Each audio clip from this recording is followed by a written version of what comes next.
지금 일기 신도시에서는 선도지구 전쟁이 일어났습니다. 아파트가 워낙 많아서 시범적으로 먼저 해준다는 건데 2027년 착공하고 2030년에 입주하는 거거든요. 그런데 만약 여기서 떨어지면 어떻게 되는 걸까요?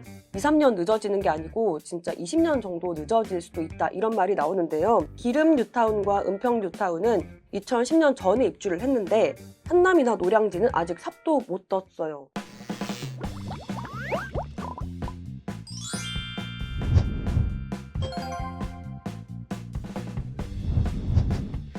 네, 지금 일기 신도시에서는 선도지구 전쟁이 일어났습니다. 가장 경쟁이 치열한 곳은 천당 아래 동네라고 하는 분당 신도시인데요.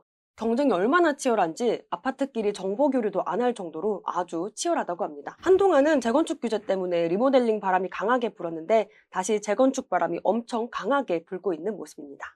네, 선도지구는 간단하게 말하면 시범 단지인데요. 동탄이나 분당, 여의도에 있는 그 시범 아파트라고 생각하시면 돼요.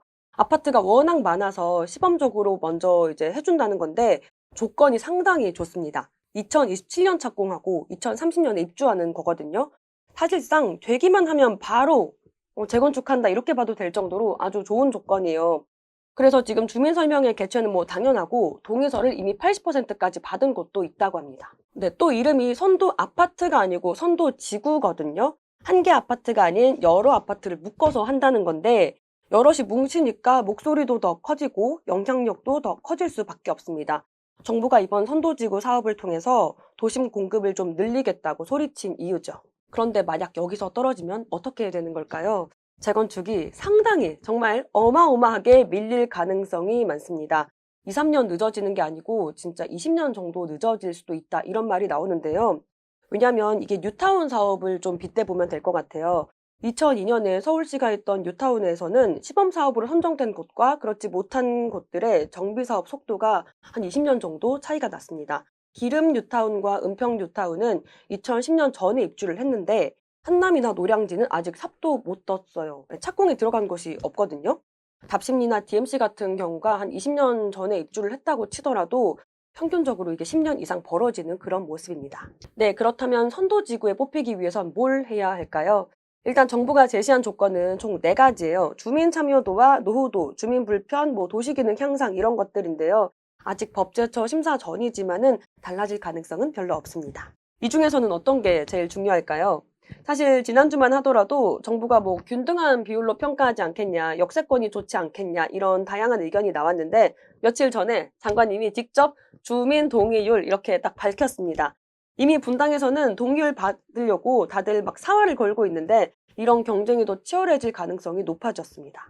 실제로 지금 분당에서는 동의율 높은 단지를 중심으로 4파전이다, 3파전이다 이런 말들이 나오고 있어요. 정자일로, 한솔마을, 풍선효 이런 몇 단지들인데 최근 나온 기사들을 보면은 계속해서 같은 단지들이 언급되고 있습니다. 저희도 4파전으로 추리고 특징을 한번 살펴봤는데 일단 면적은 좀 비슷해 보입니다. 대신에 역세권 여부랑 용적률에서 좀 차이가 있었어요.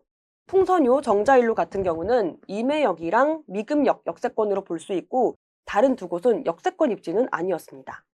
일단 저는 개인적으로 입지에서는 풍선효가 좀 유리하지 않을까 싶었는데요. 이 성경아파트에서 임해역 출구까지는 직선거리 한 300m 정도로 엄청 가깝습니다. 판교역이 또 한 10분 정도로 엄청 가까워요.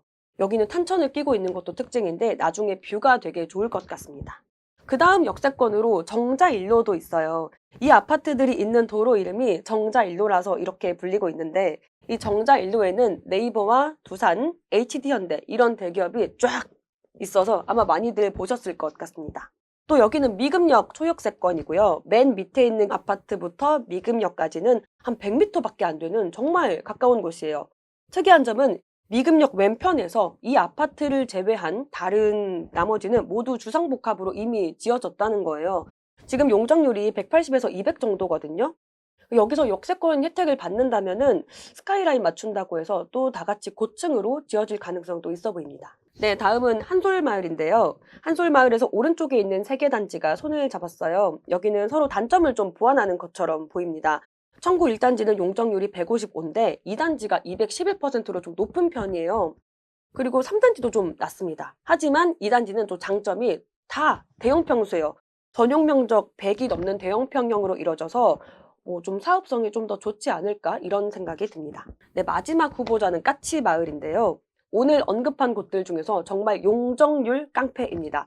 주민 동의율이 물론 중요한데 용적률이 뭐 사업성이랑 직결되다 보니까 이것도 사실 무시할 수 없는 부분이거든요. 근데 여기가 용적률을 보면은 꽤 강자라는 생각이 진짜 듭니다.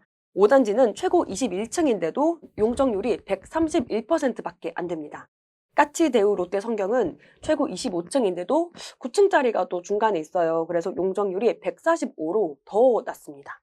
2단지도 최고 25층인데 용적률이 150%밖에 안 돼요. 제가 단지 내부를 좀 보니까 동간 간격이 엄청 널찍한 편이었습니다. 최근에는 이 네 곳 말고도 또 시동을 거는 곳이 나타났습니다. 양지마을과 시범마을인데요. 언급한 네 곳보다 더 면적이 넓고 역을 끼고 있는 게 특징이에요. 아무래도 선도지구만 되면은 2027년 착공, 2030년 입주를 하는 만큼 이게 구축밭에 신축이 딱 들어서는 거고 어떻게 보면은 판교보다 더 좋아질 수도 있어서 진짜 다들 바쁘게 준비하고 있습니다. 네, 그래서인지 분당 재건축 아파트 가격은 좀 탄탄한 모습을 보이는데요. 비교적 완만하거나 소폭 올라간 곳이 있어 보입니다. 네, 이런 상황에서 어느 아파트가 분당 선도지구가 될지 너무 기대되는 상황인데요. 일단 정부가 동의율을 직접적으로 언급한 만큼 한동안 분당 주민들은 이 동의서 거디러 다니느라 엄청 바쁠 것 같습니다.